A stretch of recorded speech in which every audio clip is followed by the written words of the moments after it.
Hi, and welcome to the Bled Podcast Birth, Love, Experience, and Death. I'm your host, Stephanie Bushak, And I'm your co-host, Matt Bushak. and this is our part two podcast on Ryan's diagnosis. Last week, as you recall, we went over Ryan's development and diagnosis of autism, our research and reactions to it. And this week, we are going to go over some of Ryan's um, some of Ryan's characteristics that are autistic, some of his behaviors that we have dealt with in his youth, some of the different kinds of therapies, diets, et cetera, et cetera. It's ad nauseum. Yeah. So, yeah. So, what are some of the behaviors that Ryan had that you remember, Matthew? Well, I kind of mentioned this last podcast. He was just catatonic. I mean, I remember him watching Barney or Teletubbies, whatever, and I came up behind him and I smacked my hands behind his head as hard as I could, and he didn't even flinch. Yeah, like did the clap test. Yeah, and Yeah. and we know at this time it's not hearing. He's just that focused on what he's doing, oblivious to what's going on Yeah. outside. Yeah. Ryan had a lot of sensory issues, which most people with autism do, but his Ryan's actually been diagnosed with autism, sensory integration disorder, OCD, and ADHD. So a lot of times when someone is diagnosed with autism, they also have other diagnoses that come with it, not necessarily during the initial diagnosis. Comorbid. Comorbid, yes. So Ryan has those extra comorbidities. Um, Ooh, that's a lot of yeah, it is a syllables. lot. So yeah, he had a lot of weird. I hate saying weird, but it's true. I mean, it wasn't typical. When I say weird, I don't mean in a bad way. I just Odd. mean different. Yes. He drooled a lot. Oh my gosh, yeah, we had to put he just liked sucking on like putting Yeah. something in his He mouth. And mouthed so everything. we made bandanas, Stephanie did, and put knots in them. And Hmm. so we'd put the bandana on him and he would just chew on the knot until it got soaked And and then then we'd we'd switch it out. switch it out. Yeah, we probably kept about 20 or so bandanas in the house ready to go. We threw them in the car. We threw them in different rooms around the house. I carried one in my purse. He, if we didn't, he would have to wear a bib, and I hated the idea of him wearing a bib because he was just going to stick that in his mouth and chew on it anyways. Plus, it goes tighter around the neck than the bandana did. Um, so yeah, I kind of invented the chewy bandana. Oh, he had and And I this isn't teething, guys. This is after he already has teeth. He just couldn't stop putting shit in his mouth. And when it wasn't, even when he didn't have stuff in his mouth, he just drooled all the time. and that's a sensory issue. I mean, I personally I chew on a lot of things. Yeah. I have all my life, and I think it's just kind of a sensory thing. Like I Yeah. have that, and I think he had something similar at the time. Um, but to help with his sensory integration, I'd read that ramps, like these kids like going up and down hills, and so I built a 8 foot by 3 foot by 2 foot tall ramp Yeah. that the kids could play on, and they really loved it. Yeah. Actually, That was in our it living was. room. That was fun for like putting cars at the top of it and letting go, or putting Mhm. slinkies up there, or And he could kind of sit on his butt and slide his wing yeah, out yeah, we there. painted it so there wasn't any like splinters to worry about. And so another thing that we did was we got this swing, and it was like a body swing, and so you could like sit in it like Superman. So with your chest on the swing, so Yeah, basically you could be in the Superman pose on it, or yeah, you can sit on it on your your butt. feet are on the ground, and and it's up under your arms, You could sit and in it kind of like a tight hammock. yeah, Yeah. and so and we had I mean, this was hooked onto all the studs in the roof. We had this universal joint And I remember he would go round and round on this thing, Yep. like swinging like Superman, Yep. and he would be giggling and laughing. He Yep. loved that Oh, thing. yeah. This was right in the middle of our living room. So if you didn't know us, you'd walk into our house and be like, what the Is fuck? this some kind of crazy, like, what do y'all do in the Yeah, evening, right, right. It did. It kind of looked like a sex dungeon in there, basically. Well, that's probably a little dramatic, but yeah, it did have a piece on there that was a little bit questionable. Yeah, yeah. But once we explained, hey, Ryan's autism, he's got to keep going. He's got sensory issues. This really chills him out and, helps him be happy, basically. Was was Sex Dungeon one of Spinal Tap's songs? Could be. I don't know. We'll have to look at Spinal Tap lore and see if that's on there.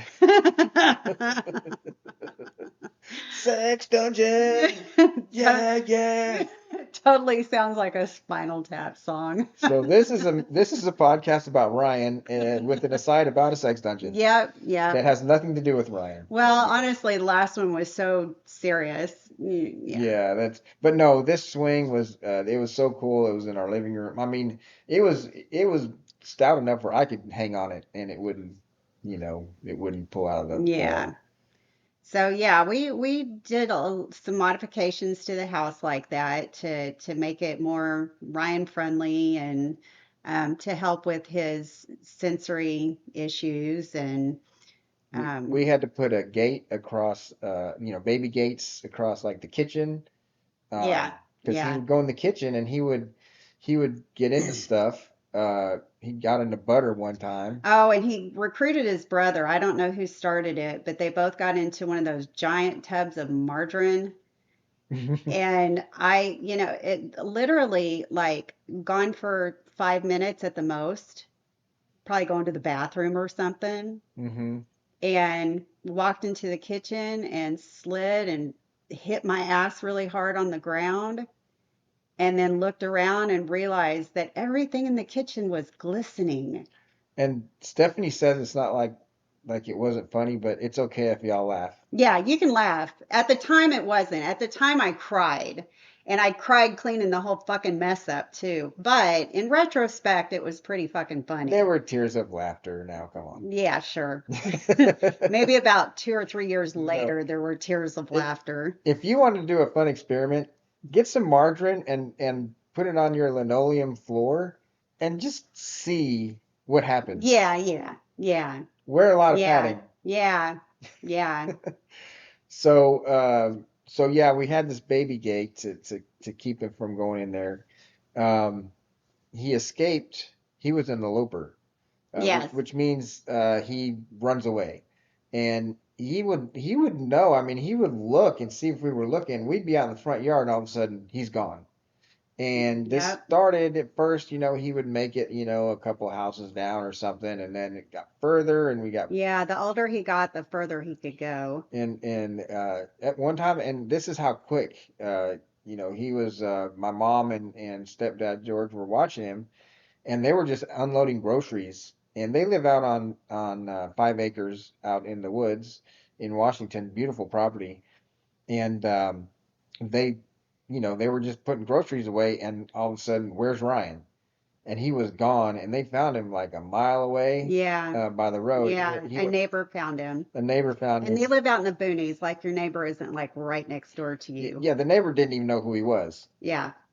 So That, so that was pretty fucking yeah, scary. yeah. He was, there's a reason we called him Houdini. He was ridiculously fast. I remember one time when he was about two, walking into the living room, and he was on like the top shelf of one of our bookshelves, like one of our 7 foot bookshelves. And I was grateful we had all of our furniture anchored into the walls because I was like, holy shit, how did you even get up there? Like, I didn't even see, like, there was nothing that he like brought to the shelf to step up on. He just climbed that shelf all by himself. He was amazing at climbing.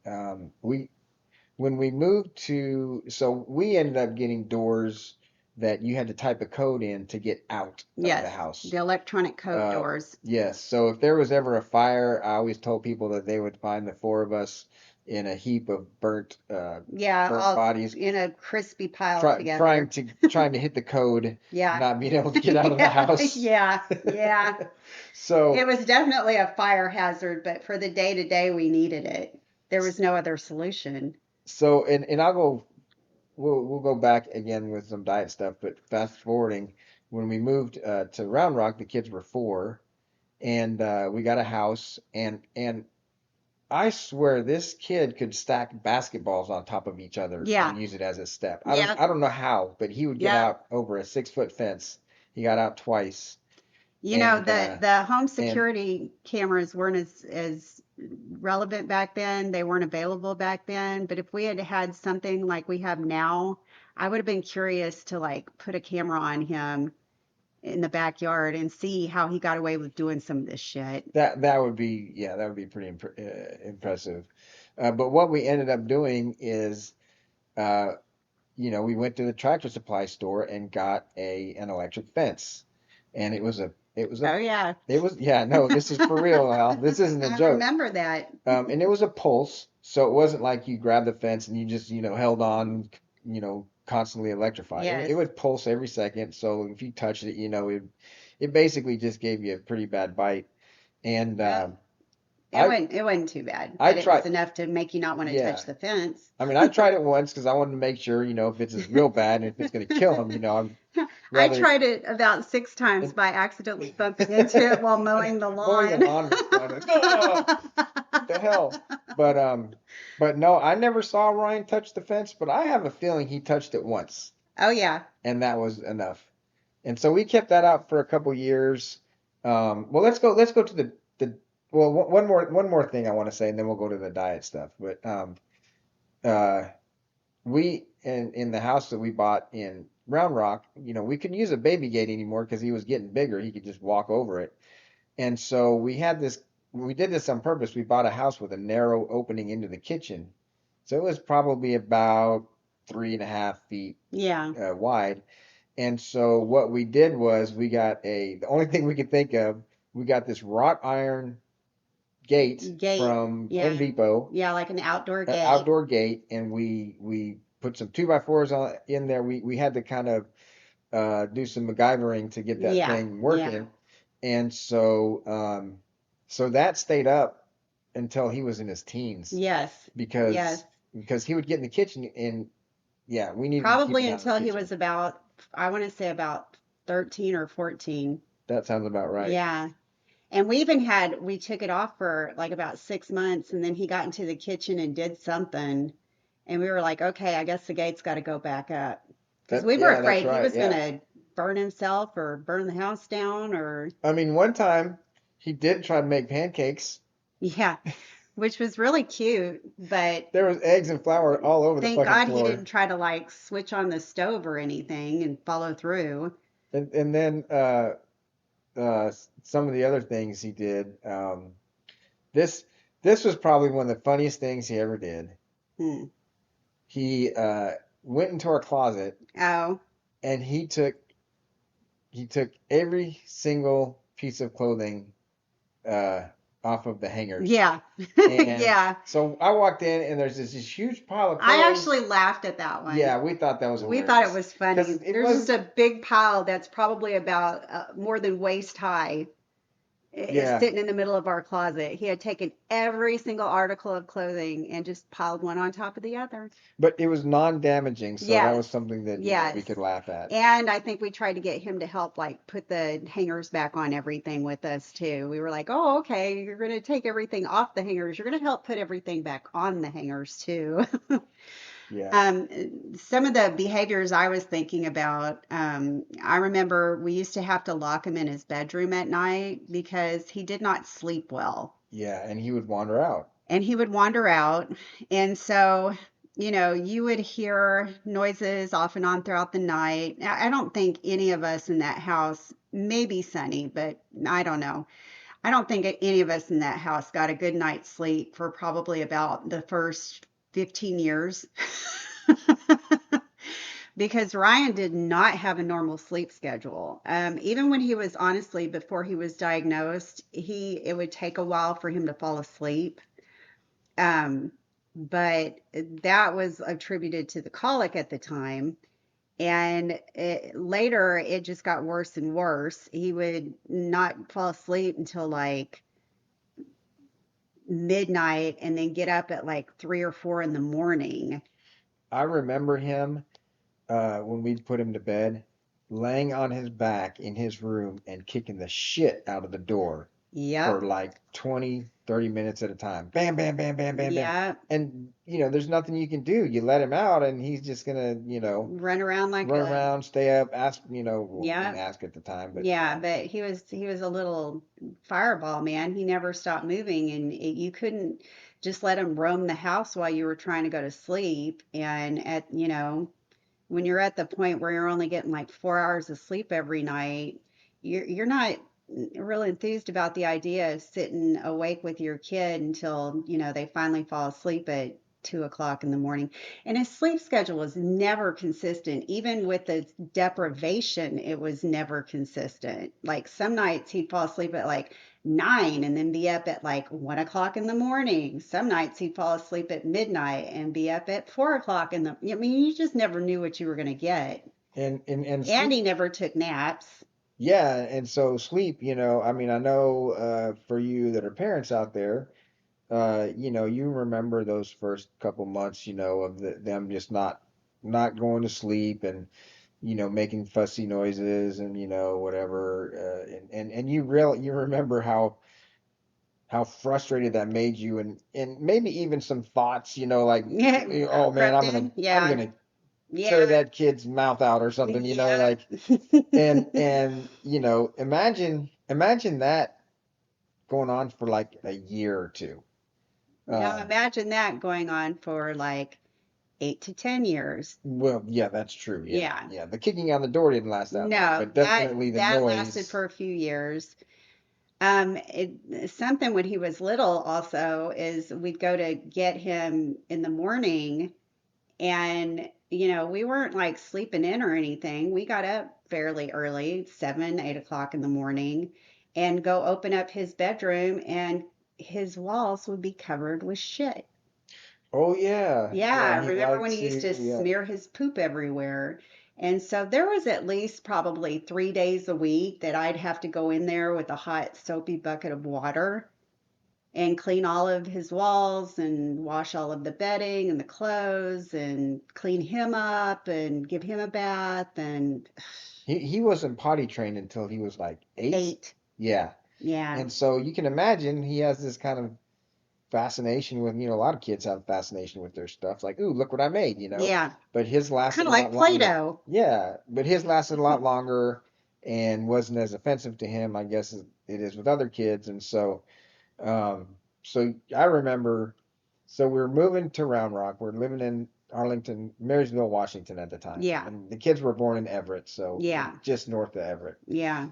And we're living in Marysville, and so we're gonna sell the house. We're gonna move to Round Rock. Y- the rainy weather did not really work well for Ryan because he needed to be Yeah, outside he more. would, speaking of laying on the floor and kicking the door, we had a sliding glass door at the house in Washington, and it would be like cold and wet and nasty outside.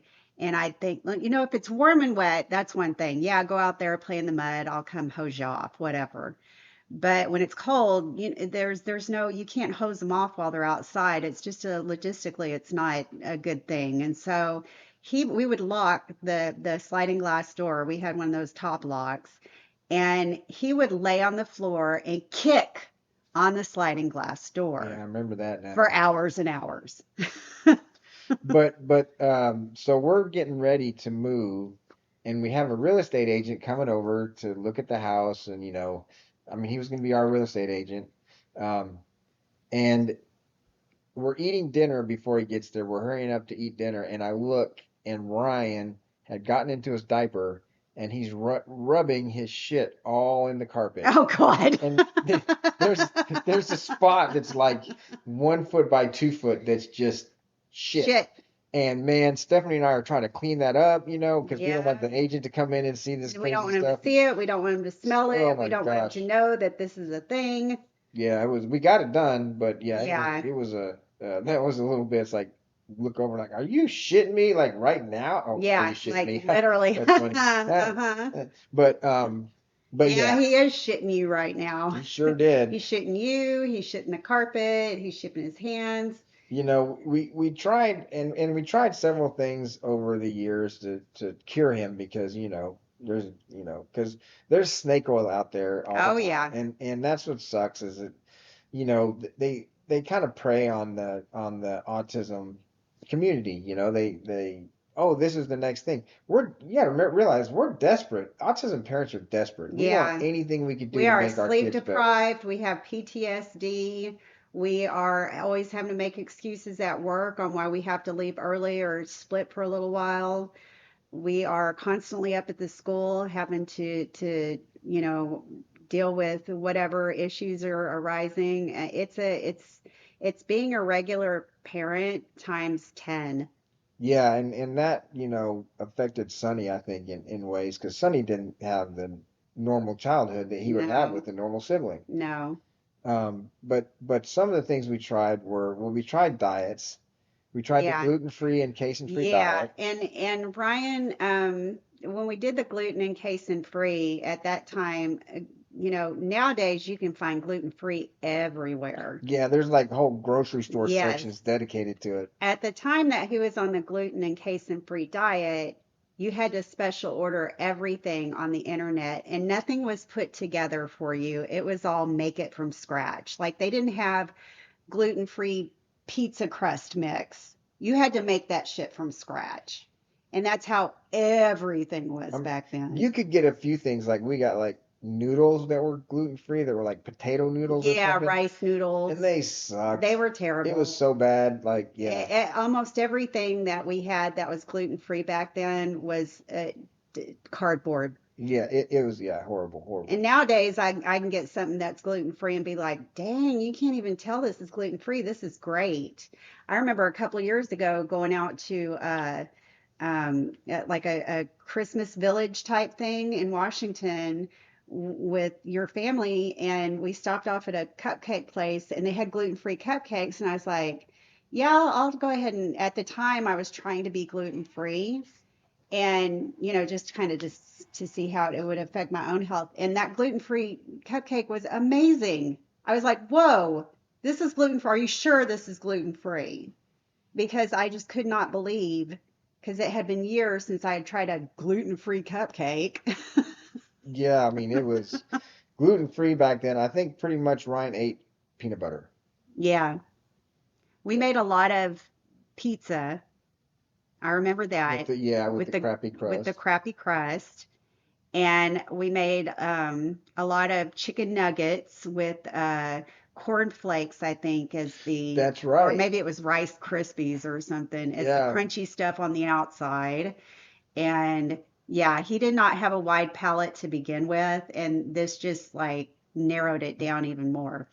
Now, we were on the gluten and casein free for about 6 months, and we decided, we've been doing this for a while. We had seen like he had stopped tiptoe walking and he had stopped drooling, which don't get me wrong, those were pretty big, but outside of that, we didn't see anything else that the diet was helping with. And so we decided to come off of the diet. And fortunately, even after we came off the diet, he still was not tiptoe walking or drooling anymore. So that I always would say to somebody that's like, "Well, do you think I should try the gluten-free, casein-free?" I would say, "You know what? It's worth a try, especially these days with all the amazing products they have right in the local grocery stores. Yes, go ahead and try it for a while and see if it helps." Yeah, absolutely. And there's another thing, speaking of the snake oil. So when he was 3, one of the tests, a trial that he was eligible for, I Through don't, the neurologist office, I okay, think. Yeah. so they hooked us up, and it was I think it was serotonin. Yeah, I think it was some sort of serotonin trial to see if yeah, yeah, I So, can't yeah, they remember were exactly what it there was was. some anecdotal evidence that these serotonin injections might help. And so we took him to this study, and I think he had to get 4 or 5 injections. Yeah, Spoiler alert, he still has autism. yeah. Um, And it the didn't do the snake anything. oil, the snake oil probably worked good for snakes, Yeah. And I but and I not for did people. finally get to read So that report a few years later, and it didn't do anything. yeah, yeah. So anyways, yeah, like I say, he still has autism. So but one of the things I vividly remember is they had to, in order to give him the IV injection, they had to strap him down to this board, this Velcro. It had Velcro for hands and feet and for head, and at this point Ryan was not making any eye contact whatsoever. And I remember being back there kind of holding him down so they could strap him in. And he looked me directly in the eyes with this, "You motherfucker." Yeah. Like I was shocked that Yeah. there was so much uh so Awareness so it's directed at you. so much, information that he conveyed through that stare.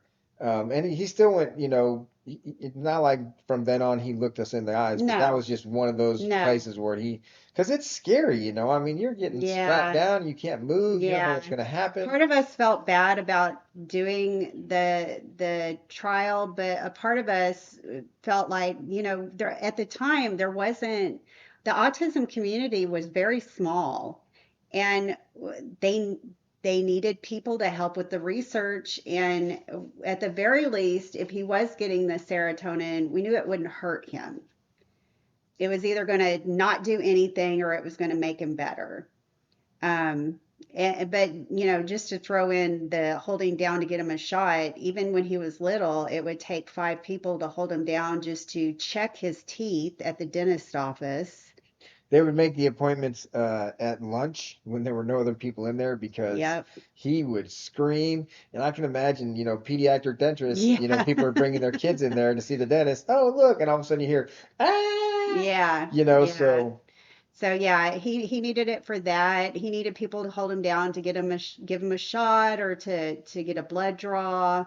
It was doing medical stuff on him was not fun. As a matter of fact, a lot of times we try to coordinate between, if he was needing a blood draw, maybe for some medication that he was on. And medication is a whole nother show, by the way, and we're not going to be touching on that today. But that is another thing that, we've been through with Ryan is trying all kinds of different pharmaceuticals, like legitimate through the neurologist pharmaceuticals and the psychiatrist. But, I'd have to coordinate doctors with the hospital so that he would get anesthesia so we could take care of, cleaning his teeth and drawing blood to check on his blood work. And it was kind of a nightmare. and these are things that happened, before adolescence for the most part. I mean, early on in his childhood. Yeah, yeah, this is little Ryan stuff. Yeah, I mean, this doesn't even, begin to this is kind of the foothills of the mountain that is keeping Ryan alive. Okay. I Alive. want to end on something that I think is pretty positive. One thing, one thing I remember, how old was Ryan when you would tickle him and he'd actually respond to you? He was pretty Oh young yeah, still. yeah, yeah. And Probably in 6 or 5 or 6, yeah, something like that. there was a point where all the, we would you try to do things to elicit giggles and smiles out of your kids. And for the longest time, we try to tickle Ryan, and he just is literally zero response, almost catatonic. And then somewhere around like 5 or 6, Matt was playing around with him one day and started tickling him, and he started giggling. And from then on, the tickles worked. And so, as much as you have to go through, that one event is like somebody graduating high school. That is huge that Yeah, our that was kid was really big. laughing at being tickled. And so, things got better over the Yeah. years, but it was a blur back then. We had so much crap we had to deal with. Yeah, there was, yeah, it was crazy. You know, I don't think in our birthing story, and I don't know if this is an aside, that we talked about like our schedule when we brought him home and stuff like that. Oh, no, We we maybe we touched didn't. on it, but Yeah, yeah. maybe some other time we'll talk But about that stuff was, like that. so yeah, not only do we have, this this diagnosis, but at the whole time we have twins. Yeah, And so, times two. take But Sunny, I'll throw this out there because we haven't really talked about Sunny much, and I'll be honest with you, when Matt and I talk about Sonny these days, we're very guarded because of his death, and it's not something we immediately want to like dive into on a big well, basis. But well, Sonny's very chill and laid back, and he was to just kind of go with the flow on a lot of stuff. He was actually a really easy kid. he now he never really had a relationship with Ryan, He tried. for better or worse. He tried it a little bit, but you know, um, they just kind of grew up independently. I think, Sonny was his own person and Ryan was his own person. Well, and I think Sonny tried quite a bit when they were really little to connect with him and Yeah, you're realized at right. one point this kid isn't going to connect with me and just kind of decided I'm just going to do my own thing. Yeah, but anyways, and speaking of Sonny, we will have an episode or two dedicated to Sonny. It's still, In the future, yeah, it just doesn't feel like the right time right now. yeah, we're building up the courage to go there. But we'll hopefully that you guys can join us on the journey. Yeah. But this has been kind of a fun, informative journey, hopefully for Yeah. y'all, kind of giving Yeah. us some insight into some of the craziness Yes. and And science for those behind of you out autism. there that have autism or have children with autism, hopefully it's something you can relate to.